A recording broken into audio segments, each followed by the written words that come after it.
who was this coming to me with the translation? No, not with the translation. With the different translations of that I'm using. Thank you for the help. I found the other side. I found the other text, but I couldn't change it now. But I couldn't change it. First of all, thank you for this, because this is really because I can read. I can read the Serbian words. I can recognize Serbian words when reading. When I'm reading a Bible verse, I can read it because I know the Bible verse, so it's and so on. But I have no idea about style, about language style, and so on, and phrasing and so on. Okay, so today we have very crazy day. First, or two times. The other one is in the late afternoon. Let's call it this way, not early evening. But now we are going to something very strange. We're going to a person called Hillel. Someone dealing with Judaism might have heard about him. He's very famous for his sayings, but he's an very early character in rabbinic tradition.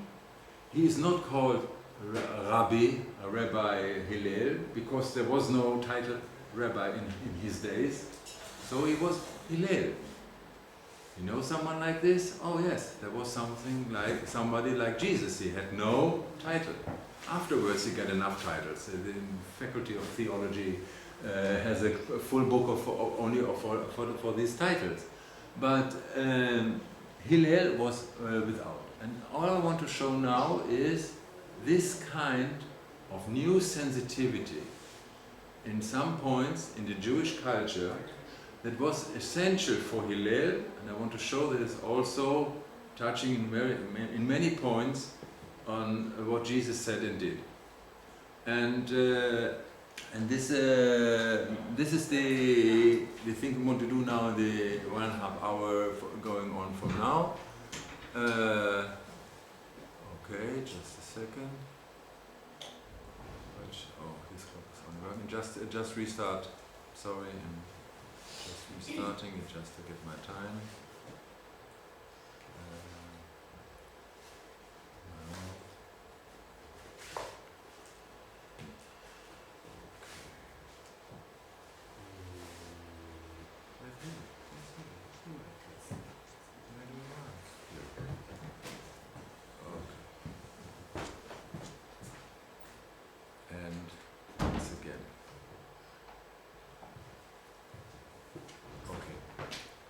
So, the interesting question is, when we're speaking about mentality in the Western world nowadays, it's a non-unspeakable word anymore, but it was a very important word in the late 17th, beginning 18th century.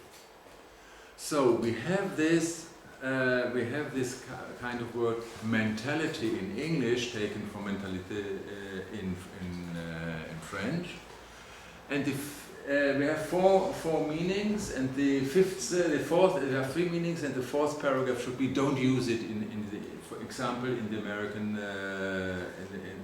talk. It's not, you can't use it anymore. Never try to explain. Mentality, that is, which is of the nature of mind, mental action, and process. This is someone, when there is a problem, what kind of mental tools you have to cope with something, with a challenge, with a problem, and something.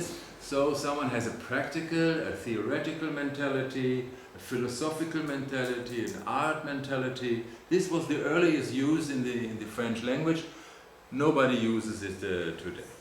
Mental ability, capacity of intelligent thought, intellectuality. Still in use a little bit, but rare again, that you are able to do something with your mental ability.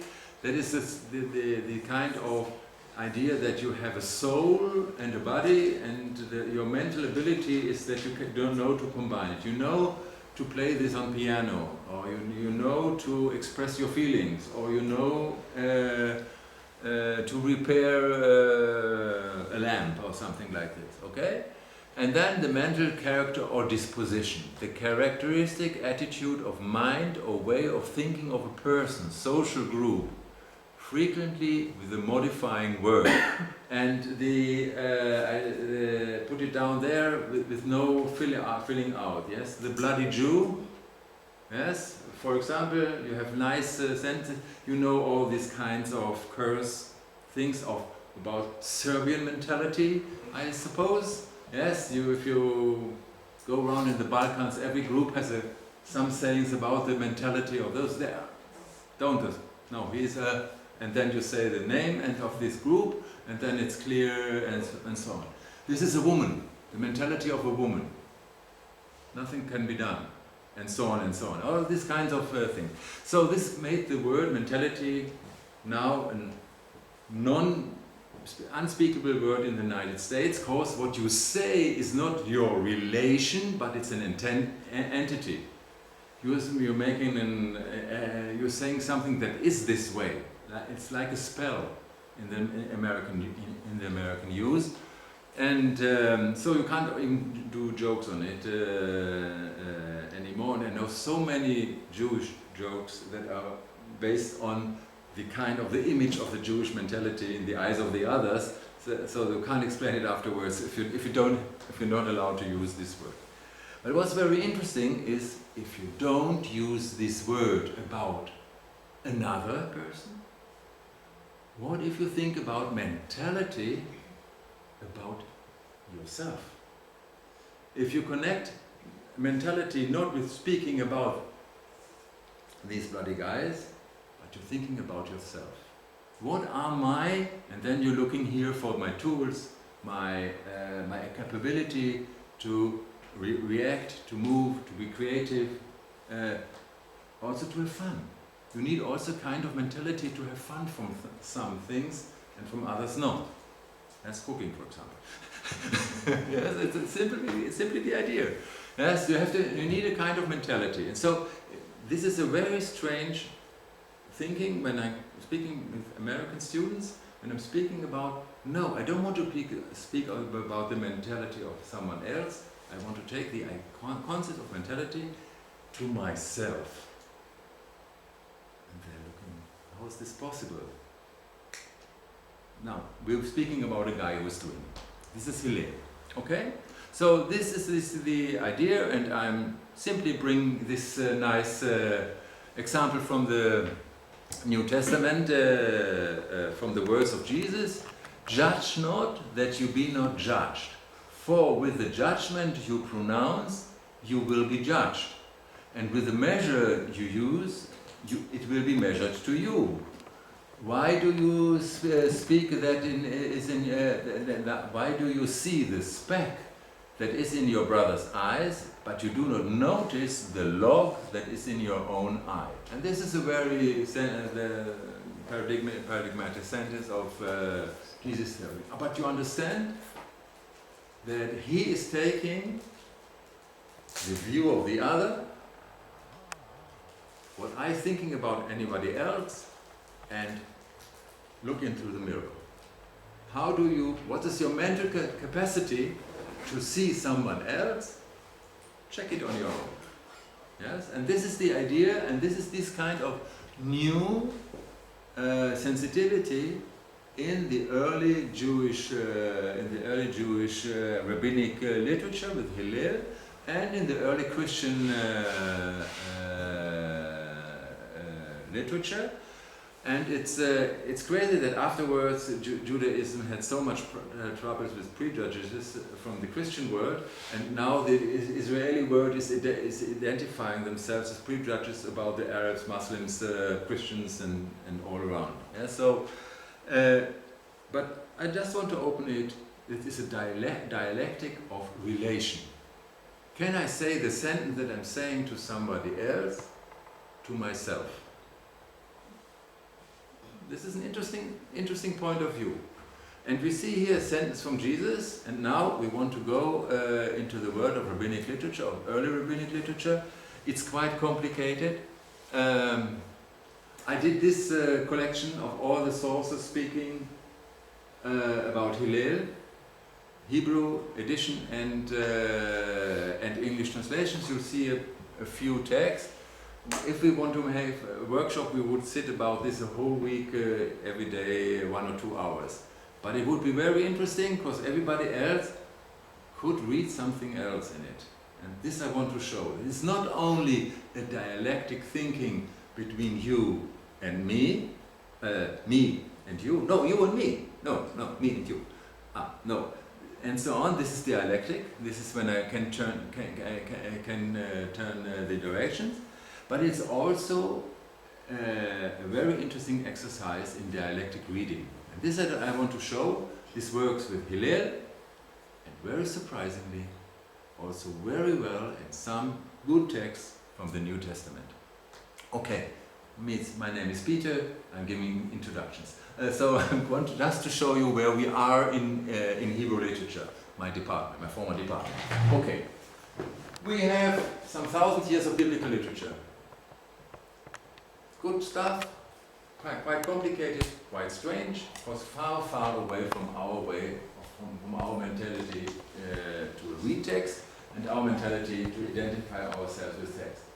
Here is exactly the yellow point, is my point here that I wanted to make between revelation, that the truth is coming from outside, and relation, that there is no absolute truth in the room, but this is made by relation. This is exactly this time, and when you see here the nasty gap, books were written up to the year 100, Common Era, but the rabbinic literature as books begins only in the 3rd century. And in this period exactly we have Christian literature. So this makes it interesting to see what happened to Second Temple literature and up to the rabbinic literature. The Christian sources are here very relevant. Don't say this in an Israeli university, they don't like this kind of because then they have to learn Greek and to read the Christian stuff. It's too much. But once the rabbinic literature is established in the 3rd century, it begins to be the heart of the Jewish self-identification. It's really the tool of Jewish mentality. This is what everybody gets with it. It begins with the early scripts and then goes to medieval literature, hundreds of years and so on and so on and so on and so on, comes, and then only in the modern time, after 1920, we have new Hebrew literature with really new, modern, not rabbinic-based Hebrew literature. And this is the big revolution here in this time. And most of the students that come into the Department of Hebrew Literature coming for this. Because then it's us. Not the bloody Jews. Okay. But this is the traditional literature. And I just want, I'm living in this world. In the library with some students and so on, but nobody is interested in it. The rabbinic literature is today in the hand of the religious people that wouldn't read it anyhow close to what I'm reading now with you. But I hope it's interesting. My main area is here in red. My love is liturgical poetry. This I'm working on prayers and liturgical poetry, but not for 1 hour here, no.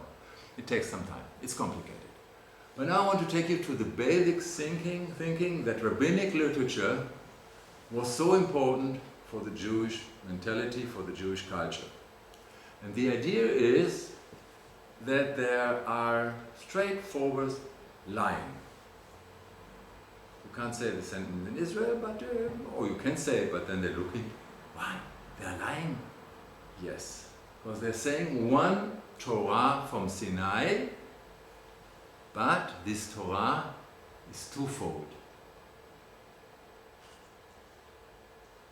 One moment later we have Trinity in the room. No, but no, we don't. Okay. So, let's have a look at the beginning of rabbinic literature. The earliest sentences we have, according to the tradition, is the opening of the tractate Avot. Moses received the Torah at Sinai and transmitted it to Joshua. Okay, when he died, or before he died, he said, okay, all I got on the Mount Sinai from God, revelation, I'm now giving as tradition to Joshua. Joshua gave it to the elders, and the elders to the prophets, and the prophets to the men of the great assembly. We are already in Hellenistic times. They said three things: be patient in court, raise many disciples, and make a fence round the Torah. The last three sentences were given on Mount Sinai. If you look, the logic of the text, Moses received, transmitted to Joshua, to the elders. This is the Torah. Nothing was added. But then the great assembly, they made something up, a new tradition. They said, okay, be patient in court, because okay, everything is said in the Torah, but we have trouble with our judges.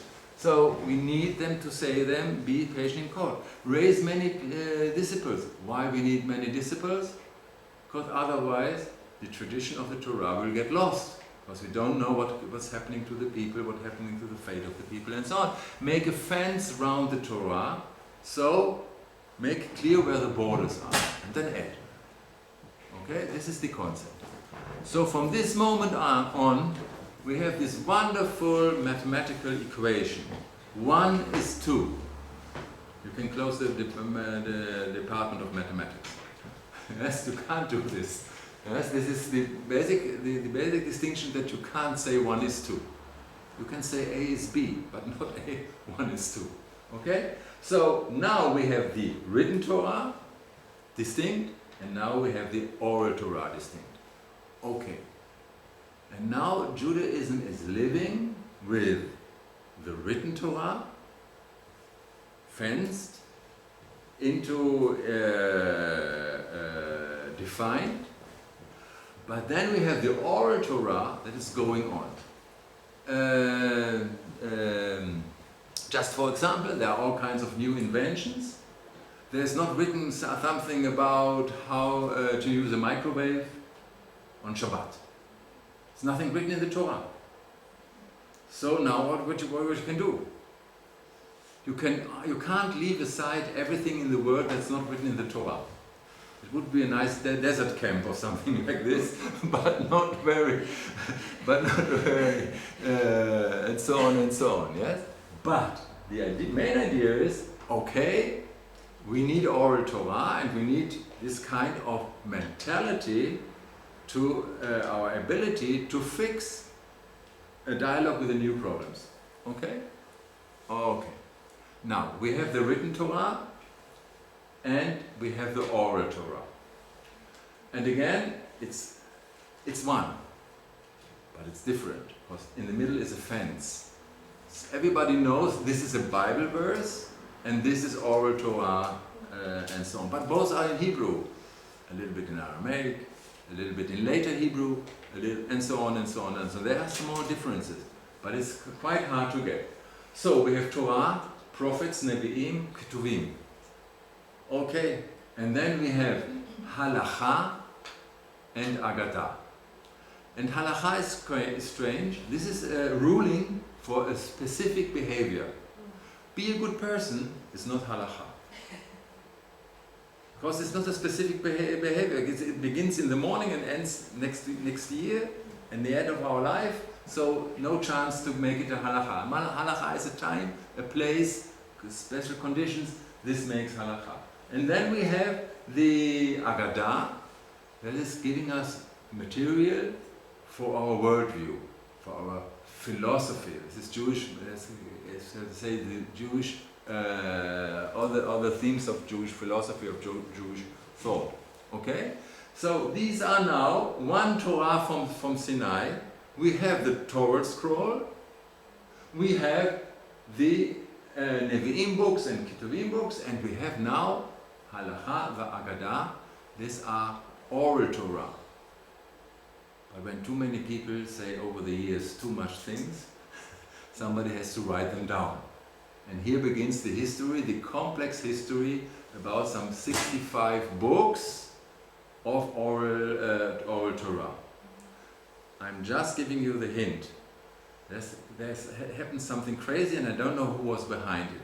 There is a book of Günther Stemberger from Vienna. At the internet site of the Hebraiska Bibliotheka, something like this, in the internet, and it's translated into Serbian. And it's quite up to date. It's a good book, you can download it. And then when you come to a title of a book of the oral Torah, go to the book, go to the PDF copy, and look after the pages, what's about, what kind of book, from when, from where, with whom, and so on and so on. Okay? And the major concepts are also explained. It's a very good book. It's the best book, not in Hebrew, so and now it's in Serbian. I was very much surprised when I found it. Okay. Now, the idea is now that we have different subjects in the oral Torah. We are learning in 3 different classes over the year. One group learns according to the biblical order. We begin with Bereshit, first chapter, first verse, second verse, next, and so on and so on. So this is a class that learns according biblical books. And then we have a topical order, a subject order, and this is well known to you as at least as a name. This is the Talmud. The Talmud arranges the oral Torah according, like a tractate, or like berachot, the benedictions you are saying, the prayers you are saying, yes? And tractate Shabbat will deal with Yom Kippur. No, we have another tractate for Yom Kippur, and so on and so on. This is the main idea, okay? And then we have something for the lazy guys. This is only before the festival days. Yeah, so this is the smallest group, the Psikta. But just to give you an idea, that now we have some 60 plus books of oral Torah. They have the same traditions all over there. When something is good for berachot, for benedictions, it's there. If it's belonging to a biblical idea, then it's there. So this makes it crazy for an outsider to get an idea what the materials are. Those who study or try to study Jewish art are all the time in trouble. Where comes this idea, this motive from? Is it only from a Christian picture or a pagan picture? Or is it also based on one aspect of these texts, and how can I find it? Well, it's still a problem, but I need a job. No, nothing else. Okay, so what I only want to say, for example, yes, we have in the, for example, the genre of stories. We have precedent stories in the Halachic part. When you have the case that someone is coming and going to and left here this behind, yes, then do this and this. And then, yes, you have an example. Hillel was going from there to there and left, and so on and so on. So these are precedent stories, an art of storytelling, yes? And then you have stories that are dealing with biblical characters, rabbinic characters, and parables. Parables, Jesus parables, how you say this word in Serbian? The parabola. Parabola. Okay. And now have just a look at it. They have 800 stories about biblical characters. I read them all. I noted them all, and so on and so on. Rabbinic stories, I read them all. I have a list of it. Okay. But after 2,200 parables, I couldn't anymore. Okay, just it's too much. And there are parallels, and there are this and that, and I suppose there are some 200 more or something like this, but I didn't go to the last corners of it. Just to show you how important it was to speak in parables. You know also someone who spoke in parables? Jesus, very much. Yes, he uses a lot of parables, and this is an idea that we have here again, a common use of a same genre. Okay, I skip the biography of Hillel. Just one sentence, very important. We don't know when he lived exactly. We have no idea where he came from. We have no picture of him. We have no writings of him. Well, we know this very well. We have no attestation from him from outside. Yes, we know some guys like this, yes? Jesus was attested outside the Christianity, only afterwards, according to Christian sources. We have the earlier guy, Buddha. Quite important guy for billions of people, but we have no attestation from outside. We have Muhammad. No attestation, temporary attestation from outside. He's very important to another billion people. So we have here a common problem of early guys in a tradition that, and not to speak about women, no one is speaking about them even in the tradition. Okay, this is another problem. But again, so he was living around, he was an elderly person in the generation, over 40, 50 in the generation of Jesus. And he was a generation older, but he got quite old. Okay, and now my collection was built in this, and Jakob sent you the handouts. You can afterwards go and try to recollect what I'm speaking about with the help of the pages. The oldest books are the Pirkei Avot, the saying of the fathers, Apophtagmata ton Pateron. This is the classical genre of the period. You take only the sayings, no longer discussions, no stories, only the sayings of the persons to give an idea. This was to portray a person. Yes? And sometimes you have only a very few sentences, and so it makes very interesting. Okay, now let's have a look at sayings of Hillel. Hillel and Shammai received from them. You remember it began with Moses, received the Torah, and then gave it to Joshua, and then we come a few sentences later, we come to the sentence, Hillel and Shammai received from them. Hillel says, be a disciple of Aaron, and loving peace and pursuing peace, loving humankind and bring them close to the Torah. This is not written in the Bible. But what is written about Aaron as type in the Bible? Someone here can help us from the Department of Bible? No. But art historians, for example, are looking now, why would someone depict Aaron in Jewish manuscripts? But there's nothing written about him. He was a priest, yes, okay, fancy clothes. In Duo Europos, he has a starring scene in the gates of the temple, and so on and so on. But his character, loving peace, pursuing sweet peace, why? Where does this come from? Where Hillel had this idea from? Oh, he knew family business. Who was his brother? Moses. And he was quite an angry guy. Or he had his passive-aggressive reactions. And so, what's now happening in a family, when one brother is this way, what has the second brother chance? He has to take another model, at least, simplified. And so, Aaron is the nice guy. He is the one seeking peace, and Moses is seeking the truth.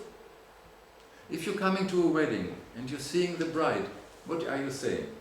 Words of peace or words of truth? You can say it about on the groom, you can say it on the parents, you can say, but make a choice, a good choice. Yes, you can understand that this is a different two different characters that saying. And we have here the rabbinic tradition. Yes, Moshe said, "Let the legal procedure pierce the mountains. I am a judge. I am responsible for the constitution of the people of Israel. The law must be done." And then, but Aaron used to apply peace between one person and another, as it is said, Proper rulings were in his mouth, and nothing perverse was on his lips. He served me with peace and equity, and held many back from iniquity. This is from the last book of the Bible, the Hebrew Bible, Malachi. Yes? So, what someone did here was taking the type A, mentality A, and taking against it his brother should be, or could be, mentality B. But now what is Hillel is saying? Be a disciple of Aaron. What Aaron taught? He left any book? The 5 books of Aaron? No. So what could he give to the people? Non-verbal behavior. Interesting. The guy Hillel is offering to a pair of brothers and giving another direction. So he thinks, even in family, he thinks dialectical. When one is a musician, the other one will paint. If the one is going to nature science, the next one goes to mathematics, or something like this. Yeah, something more theoretical or so on. Okay. This is only one sentence, and you see, Hillel didn't say what I said. What I said. Okay? Where can I get the authority from that I can say what I said? We have to read the sentence better in Hebrew than in English. Of course, translation is interpretation, but where comes the authority from? We go on. A deed with Hillel the elder, who used to stay at the entrance of Jerusalem, and the people went out to the work. He said to them, how much do you make a day? This one said 10,000 dinar, the other one said 2,000 dinar. You see, I'm actualizing the story to here. He said to them, this money, what do you do with it? They said, to provide the moment with them, just to make a living. He said to them, why do you not come and inherit Torah, so that you may inherit life in this world and life in the world to come? And this way Hillel used to act during all his life, until he brought them under the wings of heaven. We are on the Republican Square, where these kinds of evangelists are coming to you and using the traffic lights to bother you. Yes? And this is the same idea here, that he's bothering the people when they're going out to their work. Let them work. No, he wants to offer another option. There is no one person for the spiritual and one person for the physical. He wants a kind of mankind where someone is physical and spiritual together. Okay? But again, this is not written here. I need authority now for this, that I'm speaking about this text, I'm interpreting the text this way. Okay? Next tradition. One who makes the name great loses the name, and the one who does not add brings to an end. And the one who does not learn is meriting death. And the one who uses the crown passes away, or passed away already. If I read it in Aramaic, it won't be better. How is he speaking? What's the problem here? If one makes the name great, I still don't know whose name, but he makes it great, loses the name. Or if someone makes TikTok or YouTube channel or something like this, he uses his name, makes it great, everybody knows, but Hillel would say he loses the name. But it's the name of me, it's the name of God, it's the name of whom? No idea. And the one who does not add brings to an end. If I don't add, it will come to an end. For example, your internet site. Yes? If you don't add, it will come to an end. Nobody will go into it. because nothing new will be there. So, but Hillel was speaking about an internet YouTube channel? I don't think so. So what about he was thinking? And you see that this kind of dialectical talk gives us, the reader, the authority to think what he might have said. It's speaking about the name of God or my name. If I'm using the name of God too much into my arguments, maybe I lose it. I'm losing it. If I'm making my name great, maybe I lose my name for other purposes. Yes? And the one who does not learn is meriting death. Okay, here we have a hint from the former text that the learning might be connected to learning the Torah.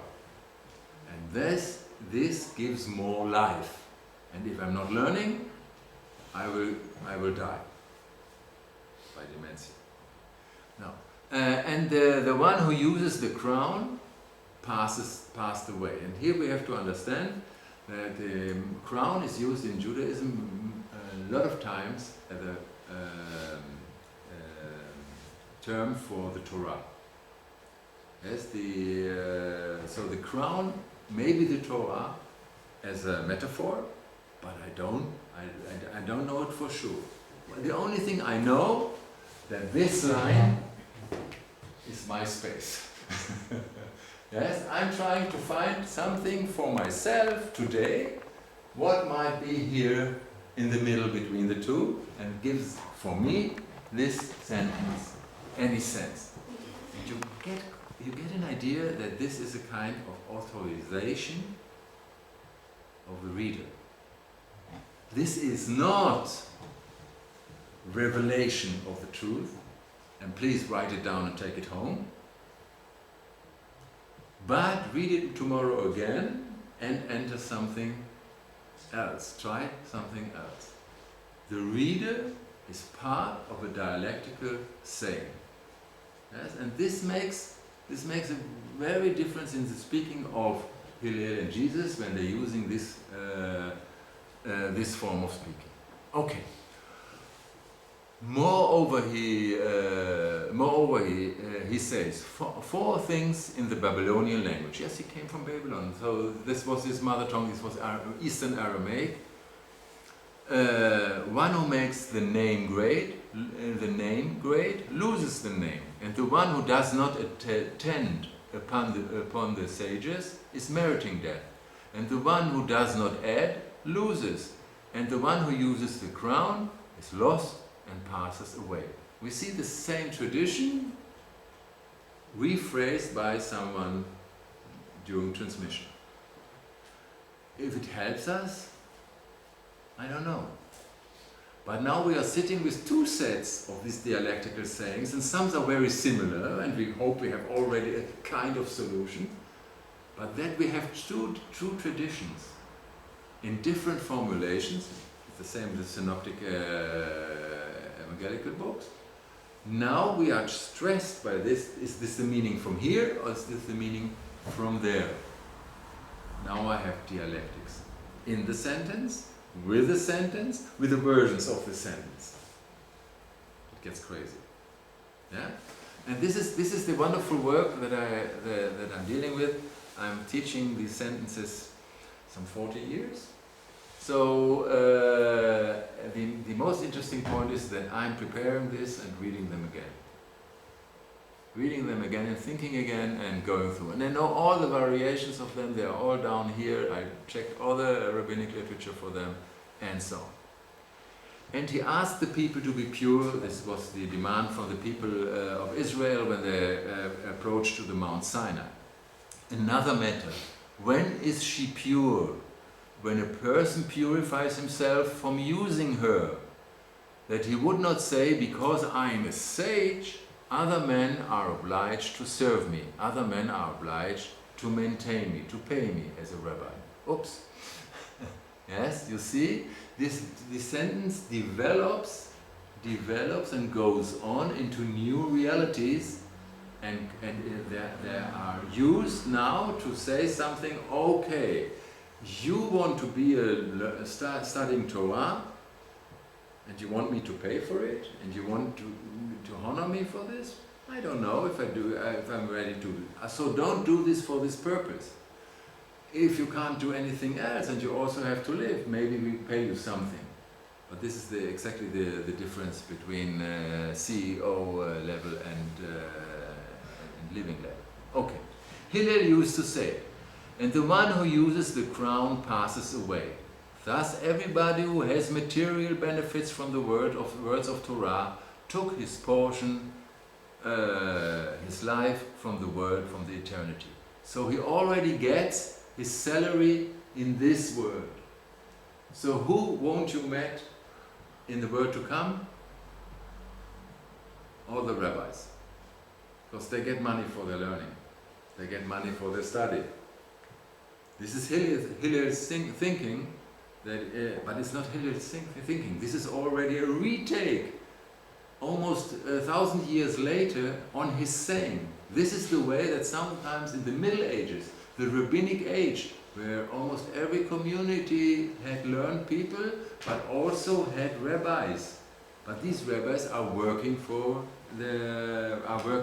one half of their life for the family and for the living, and on the other side they were working for the community as learning people. Okay. And then he brings a biblical example, and you see here that this abstract sentence is too hard. So people try to apply it. To apply a didactical sentence, and then it becomes clear.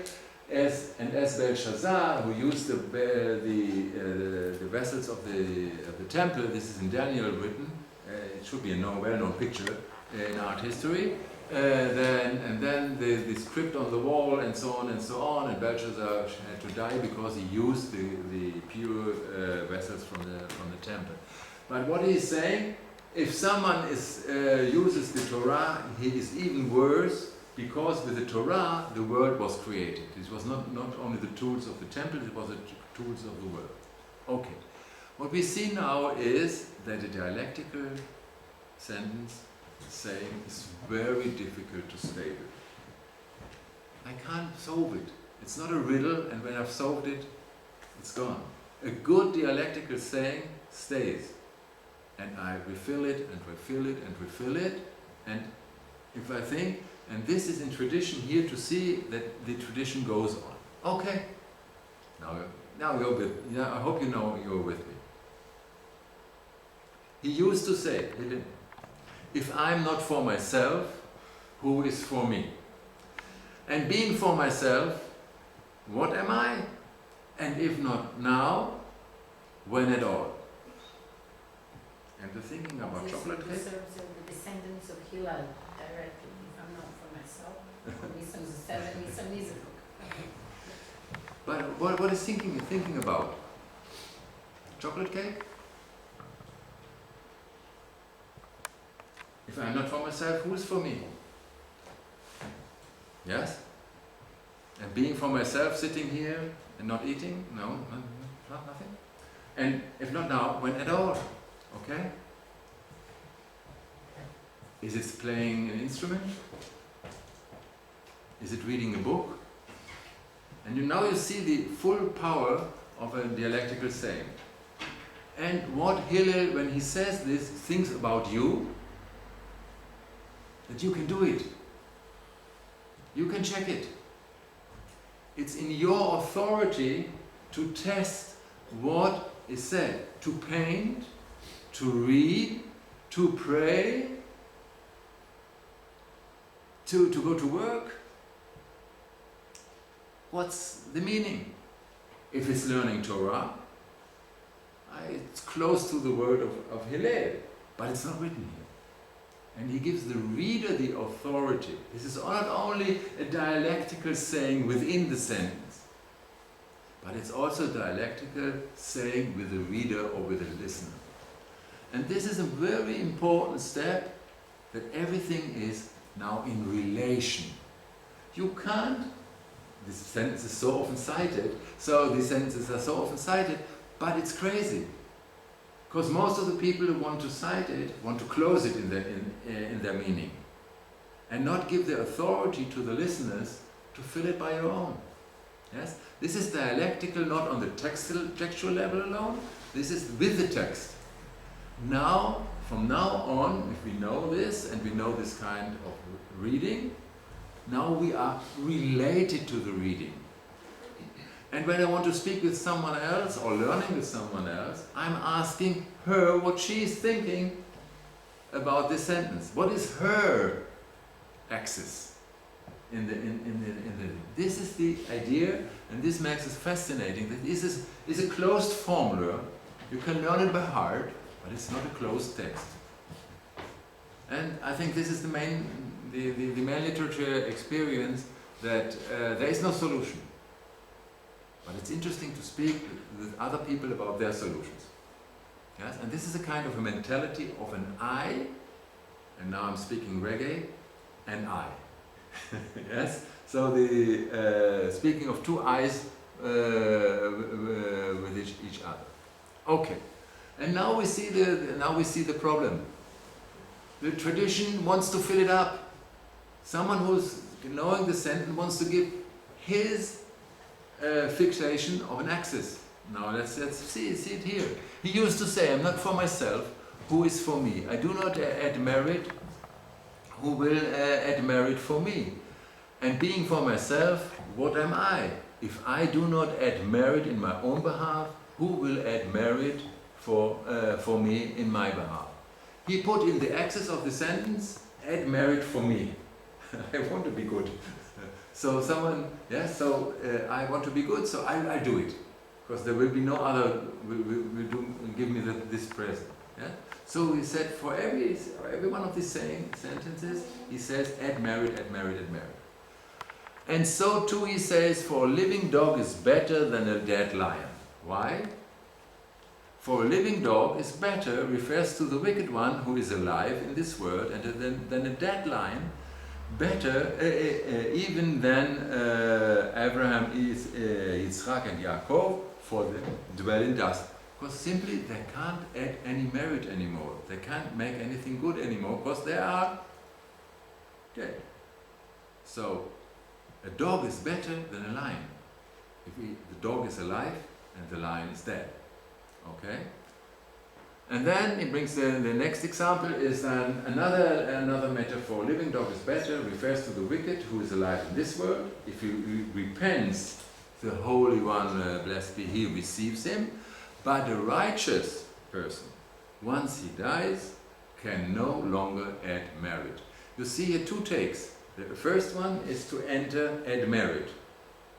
The second one is looking for explanation, for visualization, for his audience. So, you see it's from the rhetorical point of view, a misfit. If I do not add merit, who will add merit for me? It sounds not quite well. And being for myself, what am I? If I do not merit in my own behalf, who will add merit for me in my own behalf? It's not fitting, but it's returning on the sentence. But then we see that the second one that entered, opened it to the biblical verse, did something rhetorical, something not in the same way. Okay. He added now, and this is not working well, okay. He now added from the Ecclesiasticus, Kohelet, he added this verse from speaking about even a live dog is better than a dead lion. What is doing this image to reading the sentence? Yes? If I'm seeing, if I take the original sentence of Hillel, I have no idea, it's too abstract.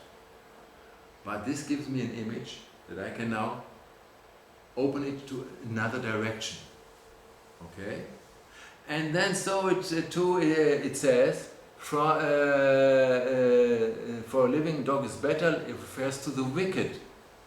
The wicked person that lives is better than Abraham, Isaac and Jacob, because they are dead and they can't repent anymore. Okay? And so we see that he's doing a very interesting reaction on the first text. The first text tries rhetoric by repetition, pushing. But he takes rhetoric by taking the reader further into other realms. He's taking it to the world of the fabula, animals, animal world. Why animals world is interesting? Because they're also living, but they are not human. So we are thinking in abstract ways about living. And then he's taking the wicked and the righteous, and these are the forefathers of Israel, so these are the super righteous.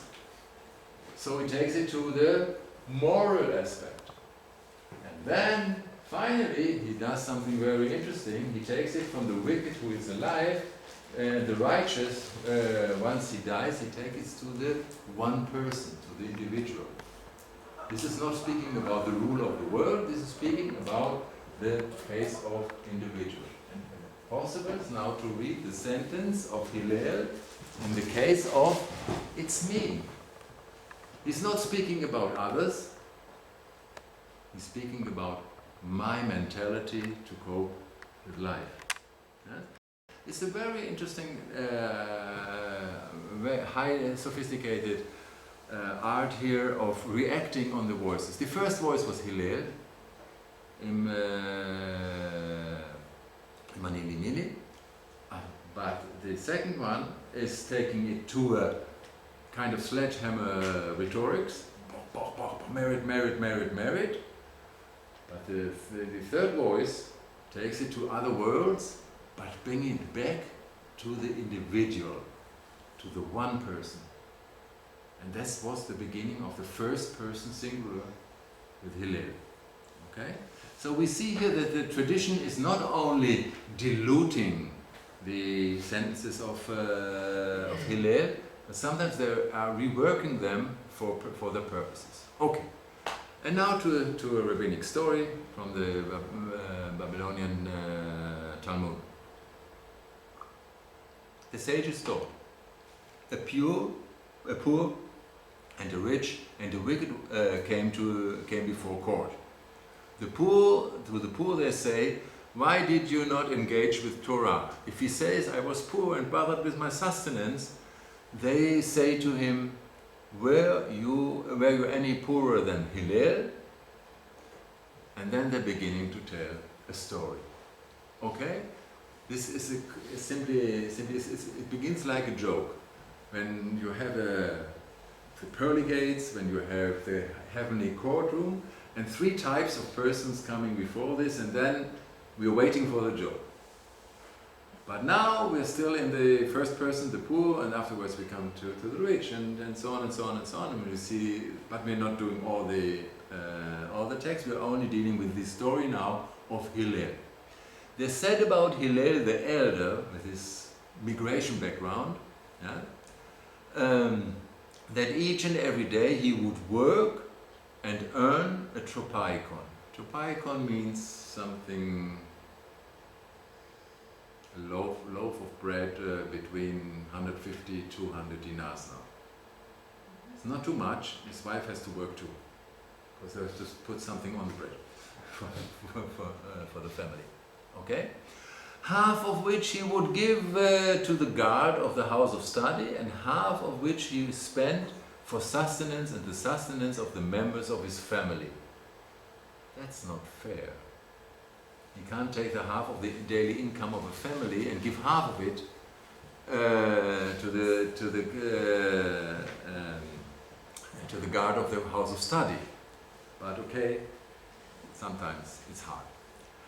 One time he did not find employment to earn the wage, and the guard of the house of study did not allow him to enter. He ascended to the roof, suspended himself, sat on the edge of the skylight in order to hear the words of the living God from the mouth of Shmaya and Avtalion. These were the sages of the former generation. So what was happening?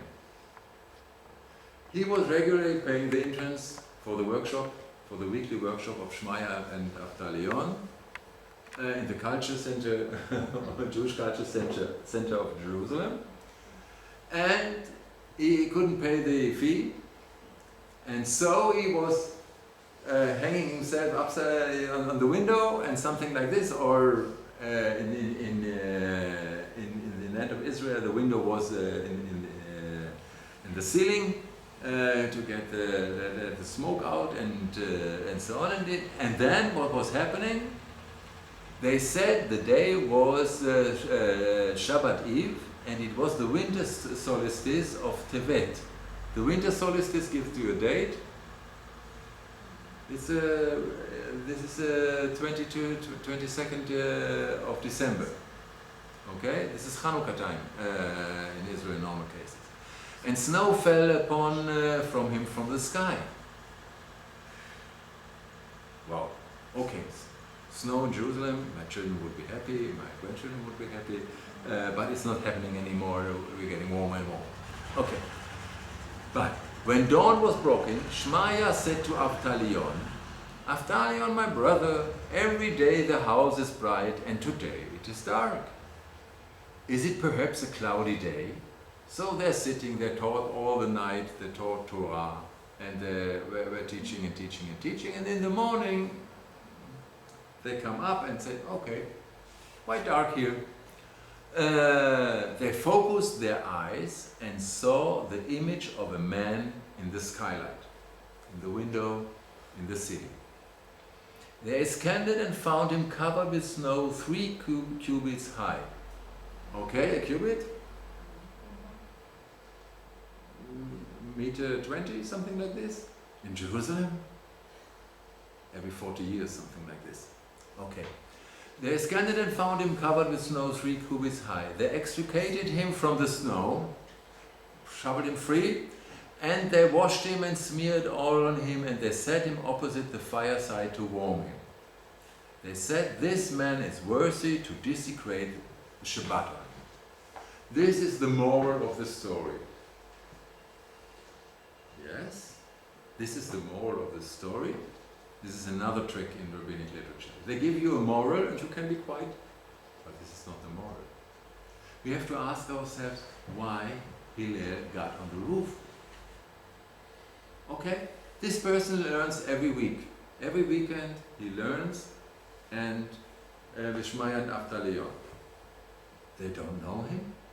They are not missing it. What are the social relations between this immigrant, working immigrant for Torah study, working immigrant for Torah study? It sounds good. But he is doing this kind of job, and they don't know him. He's a stranger. Strange dialect in his Aramaic. Okay, so what can? This is one point. This is strange. The other point is, hey. The exposition says that he does it every week. But then there's a complication. And now we can see how our protagonist, our hero of the story, is dealing with the complication.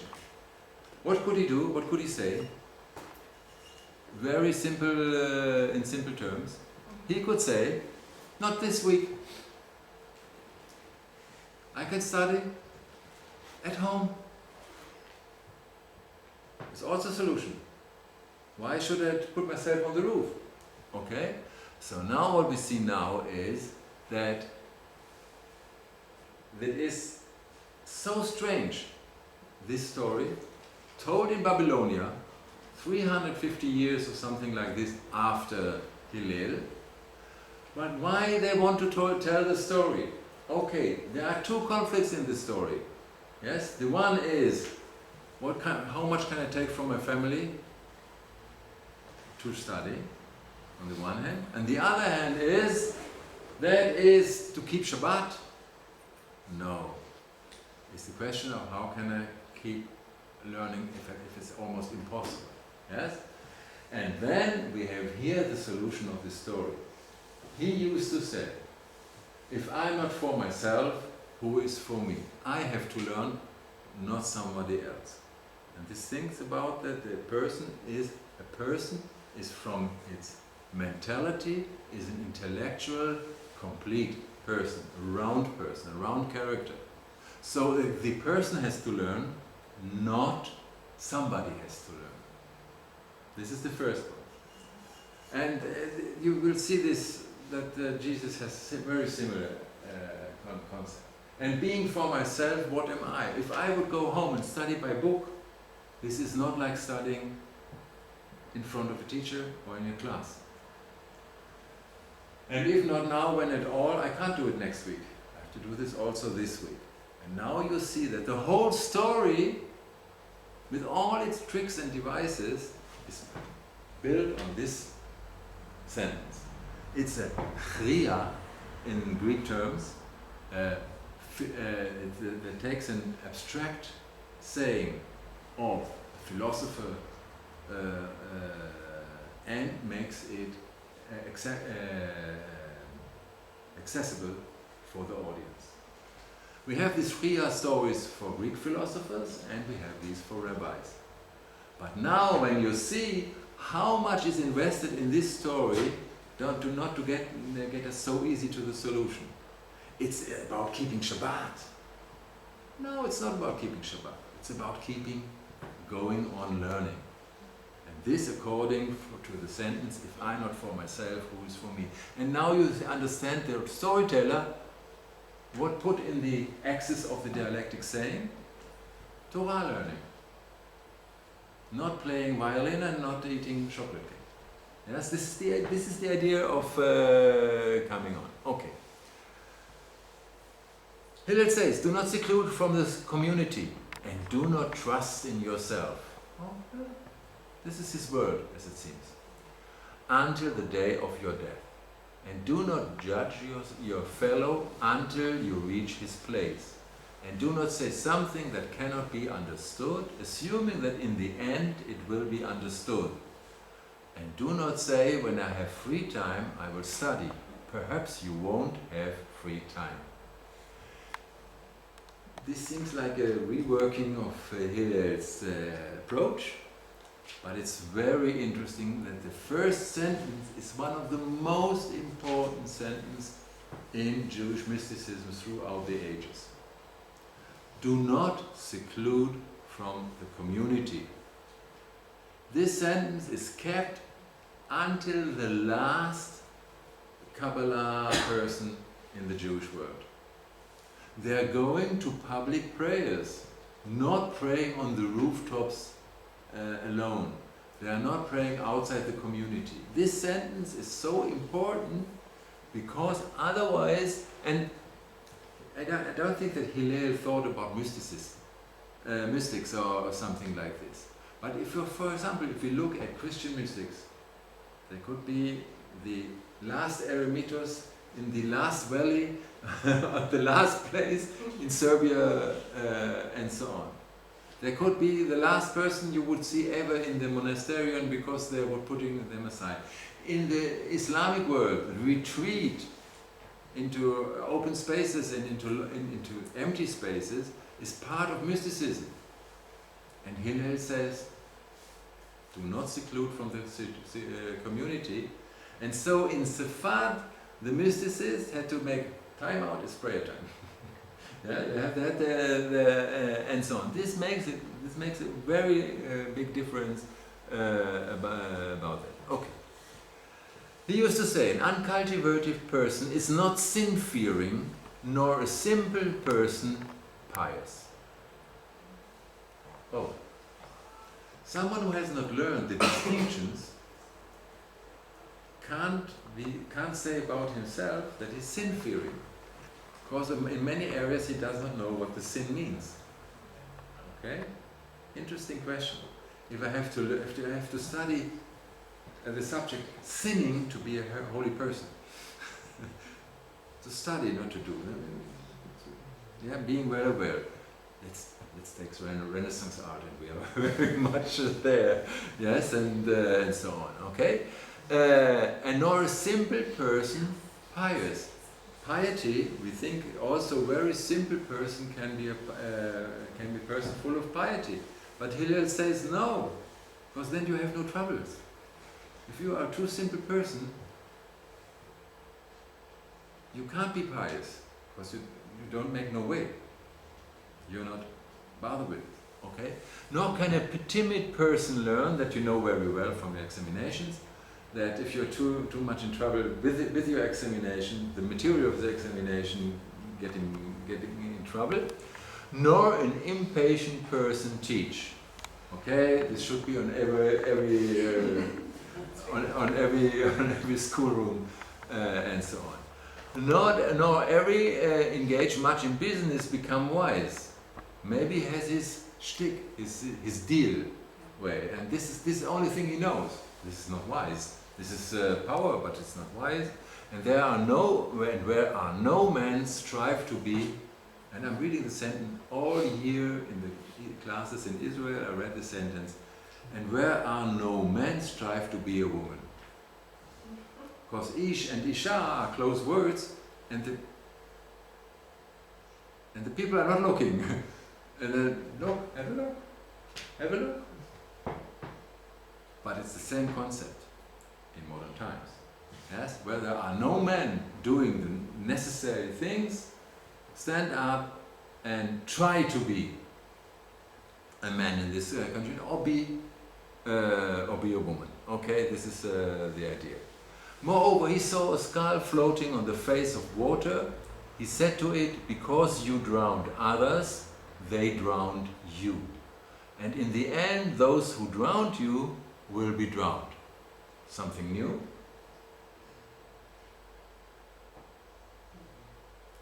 A revelation? Or a question of relation? How do we relate to this? This is the vicious cycle of violence. Yes? Violence brings to violence, brings to violence. But he is not saying something new, but what want he to do with the sentence? That it can be relate to the problem of violence to this sentence. It's not a revelation sentence, it's a relate sentence. Yes? This is the way that we're using this sentence nowadays. Yes? And this is the other way of speaking. This is not someone who went up the mountain and saw the light and so on and so on. But this is someone who tries to find ways that someone will speak about, think about it, and it becomes a coin of thinking, of relation to the subject. Okay. You get my approach? This is that relation here is not only in the sentence, dialectical relation, but it's also a relation to the text and the text to me. And this brings the idea that there is more than one reader implied, and there is more than one readers possible, and this makes it also the sentence as a relation for a discussion. These are texts that are inviting discussions. Okay? The more flesh, the more maggots. Okay, everybody working on a graveyard. Okay. The more property, the more anxiety. The more women, the more witchcraft. It's true. You said it's true. The more the more female slaves, the more lewdness. Okay, going on. The more slaves, the more theft. The more Torah, the more life. The more sitting, the more wisdom. Why I have to sit all the day from morning to evening in the library? Okay, the more sitting, the more wisdom. The more counsel, the more understanding. If we have an open discussion, this might be true. The more charity, the more peace. That's an interesting point. Why we have more peace when we have charity? Because nobody can plan his life 100%. So everybody can be hurt on the way. So then brings, instead of revolution or catastrophe, there might be a charity giving the chance. Not charity for life, but charity for living, for the moment. Okay? So this is, yes, okay. Now, if we take this first part of his saying, and I'm reading this and I'm working on manuscripts, and I'm seeing that there is another order in the prints than in the manuscripts. We first read the order in the manuscript, and now we're seeing the order of the sentence in the sentences of the sayings in the print. And then I said, wow, this is organized. If you see, there are more flesh, the more maggots, the more Torah, the more life. You see this? The more property, the more anxiety, the more sitting, the more wisdom. You feel better. You become more clearer by reading, after more study.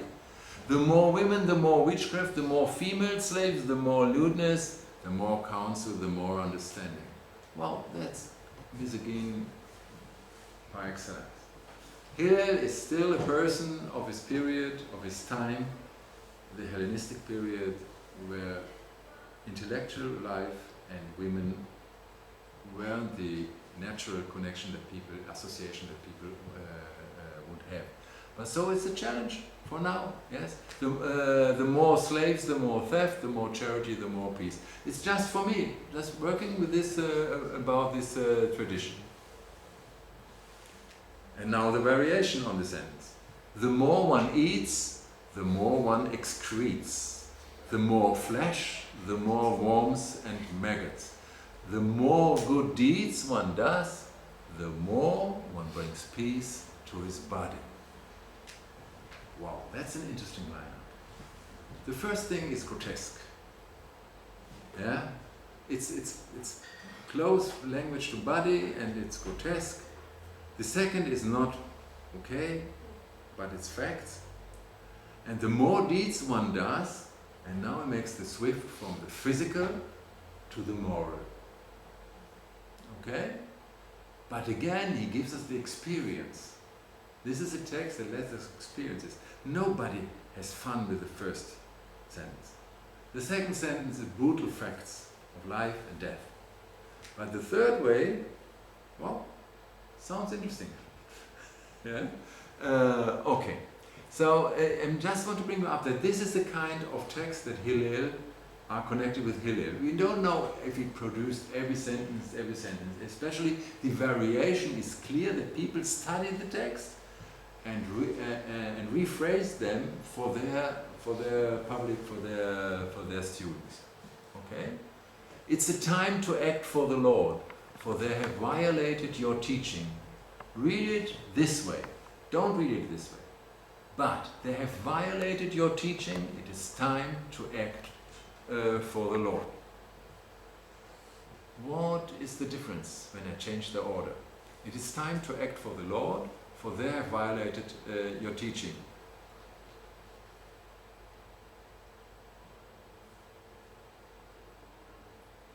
When I have to act,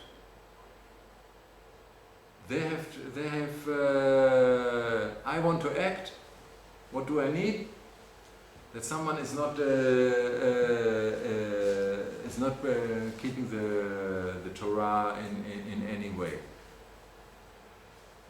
Now, if I read it the other way around, because they violated your teaching, now it's time to act for the Lord. How? By teaching.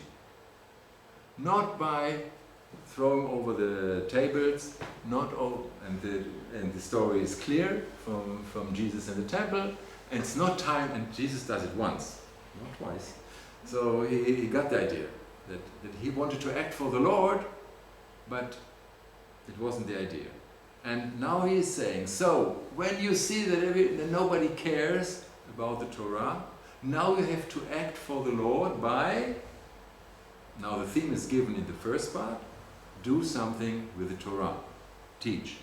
And so Hillel was used to say, in our they disperse, collect. And this is against the current. When the people are dispersed, and I don't know what, collect. And one manuscript added the festival, but it's not clear. At the festival, they don't hurry from him. At a place where there are men, try to be a man. Again, returning on his sentence. But what he's saying, at a festival, that they don't hurry buy from him. Okay, this is economics. If someone brings his fruit, his special goods for the festival to Jerusalem and nobody buys from him, what will he do next year? He bring less or even will not come. So then there will be a possibility to buy? No. So what you have to do is going against the market. If nobody buys, you buy. If anybody buys, you don't have to buy. Is he speaking about etrogen? Is he speaking about nice clothes? Or is he speaking about the words of Torah? We have no idea. Yes, again, we have no idea. We can test it if it works. Yes, and for example, this workshop. Yes, it was quite crazy. A place where nothing Jewish was studied. There's now for 19 years. Yes, 19. 19 years is a workshop where someone is working against the current. Yes, and so on, and is coming against the current, and so on and so on. Okay, so we see this kind of story of. I take 10 minutes more because we're getting late. Okay. Hillel the elder says, "Don't look naked, don't look dressed."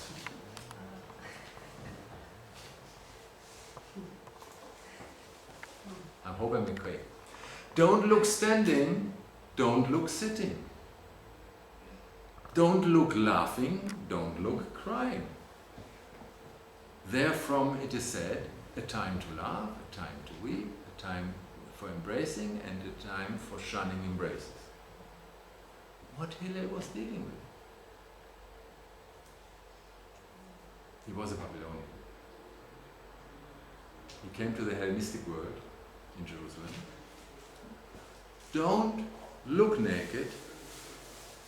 If you are naked, be naked. Don't look dressed. If you are dressed, be dressed. This is a puzzle reading, but I just want to suppose it. And then be, don't look like. The sentence is not to translate, it's impossible to translate to American English, because there is you have to look naked, and you have to look dressed, and you have to look and to look and to look to be seen as this. But no, what he is saying, be. If you be, be. And then we understand a time to laugh, not be looked as laughing. Yes, and so on and so on. So don't be seen as learning. Learn. It's an interesting sentence, especially now in the world of TikTok. Don't be seen, be. Crazy concept, very crazy concept. Okay, but this I like with this sentence, because he's open, he's giving us something puzzling, and we have to test it. And if we would now learn in this way that the rabbinic tradition has developed, the chevrota, learning in groups, in small groups, 2 or 3 persons, then everybody would say, what I'm doing with this sentence now. And then I will offer something. And then someone says, maybe, but let's go into this way, check this, check that. But the text is dialectical with its reader, not only in itself. Yes, do not do, don't do, do not don't. This is dialectical in the sentence. But the dialectical way with the reader is giving the authority. Someone is believing very deeply in the reader, that the reader can do it. Yes? And what's interesting is all these reproductions of these texts. Okay. Now let's come to last story. A deed with Hillel the elder, who brought his elevation offering in the temple courtyard and imposed his hands on it. And now I have to explain you all the book of Leviticus, how to bring offerings and what you have to do, and that only the priests are offering, but the people of Israel can bring their offerings, and so on and so on. But this is now another kind of learning. So after learning all these laws, rulings about offerings, then we could understand the plot. But I'm giving it in small amounts. And the disciples of Beit Shammai closed in on him, because Beit Hillel and Beit Shammai had two different rulings. To impose the hand of means, or it's mine, or it has my blessing, or it has my authority. Everything is relevant for the offering. Yes, you know you have a word expression in Serbian for leaning the hand on somebody, for introducing something as a priest or something like a diakon or something like this. There must be an expression. Yes, say it.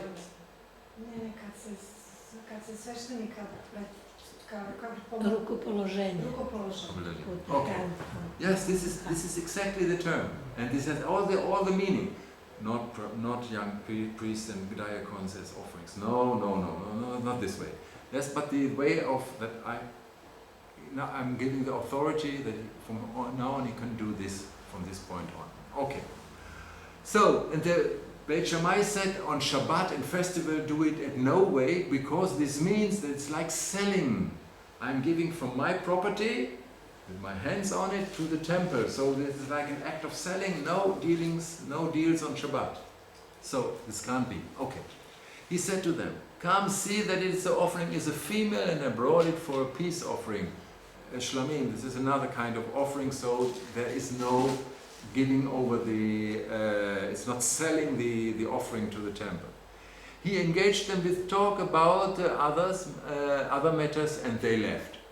But when someone of Beit Hillel was accepting the ruling of Beit Shammai, it is clear that Beit Shammai in the temple is stronger than Beit Hillel. Within days, Beit Shammai gained the upper hand over Beit Hillel, and they sought to establish halacha according to them.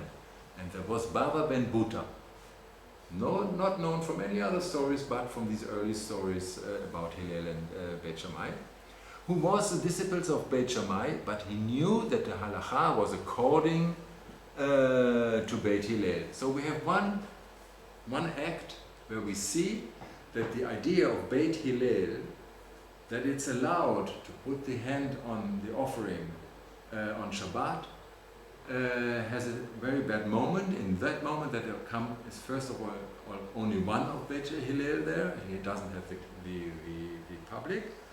But on the other hand, Beit Shammai thinks, well, when they're not getting it, we got. Our concept is right, that it's forbidden to put on the hands, to impose the hands on this. Once Baba Ben Buta entered the temple courtyard and found it abandoned. Why? Because nobody came to offer on Shabbat and on the festival, because he had nothing to do there. The priests have their job there, but the people have nothing to do there.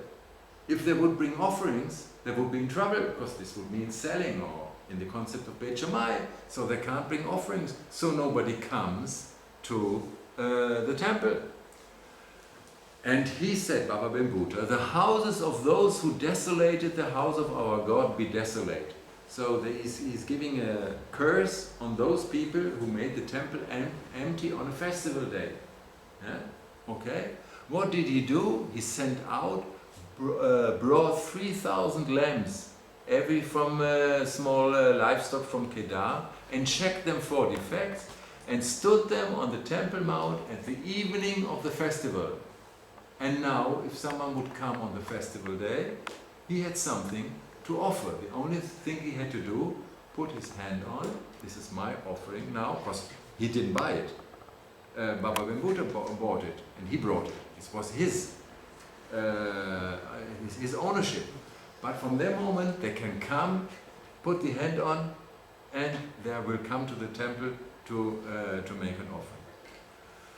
And he said to them, everyone present, listen to me, my brothers, the house of Israel. Anyone who wants to bring an elevation offering may take and impose on it. To bring a peace offering may take and impose on it. At that moment, the halakha was established according to the school of Hillel, because 3,000 people came, even more with their families and so on, came to the Temple Mount and brought their offering. So no abundant temple. Okay.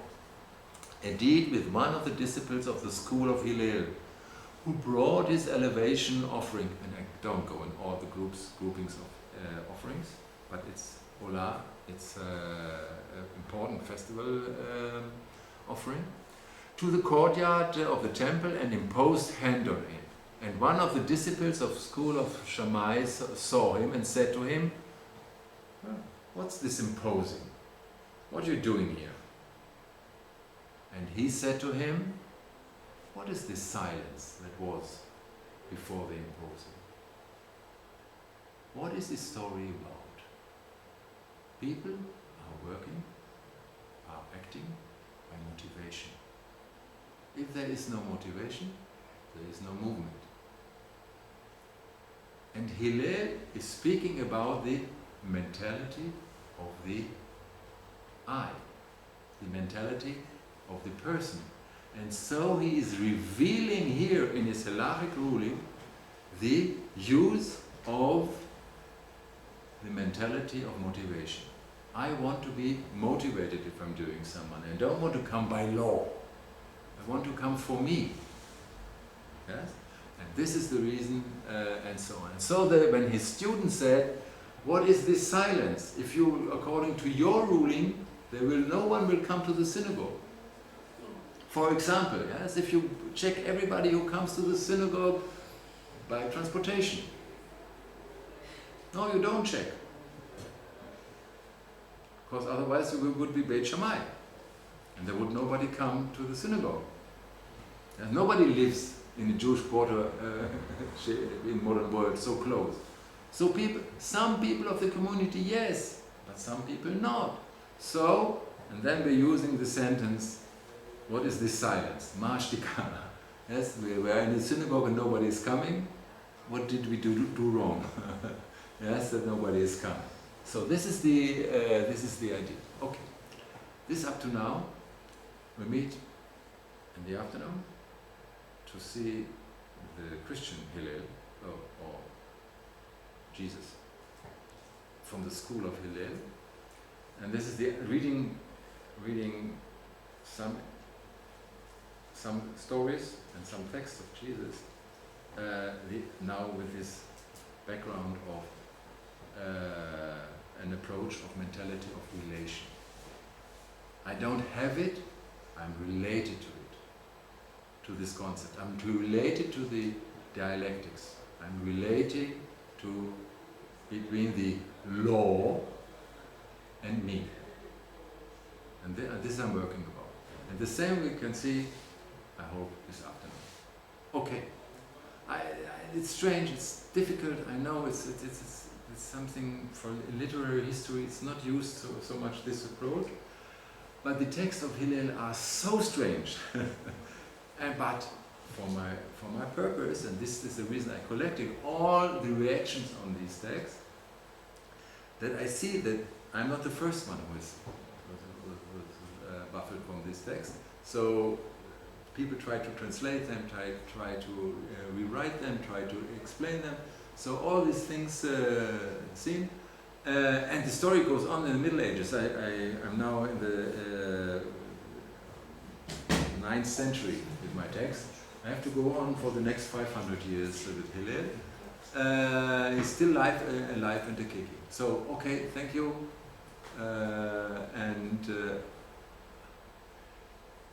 I send it with Jacob's help, the text to you. Now you can try it on your own, or what's even more interesting, to try with someone else. To read this text. Because the creative misunderstandings are the most important part in dialectical teaching, in dialectical hermeneutics. That one is sure that my reading is the best. How can you say what you say? And then they say, no, I can't say it.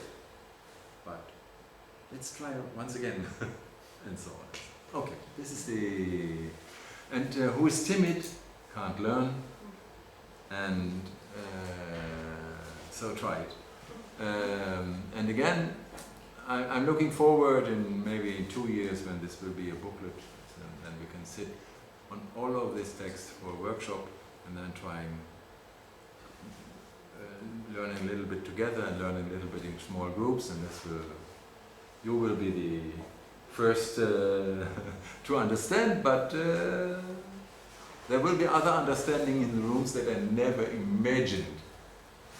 And this is the interesting point, that the text is unfinished. Yes? It's an unfinished, not story, it's an unfinished saying. This is a complexity of literature. Okay, thanks. And so consider.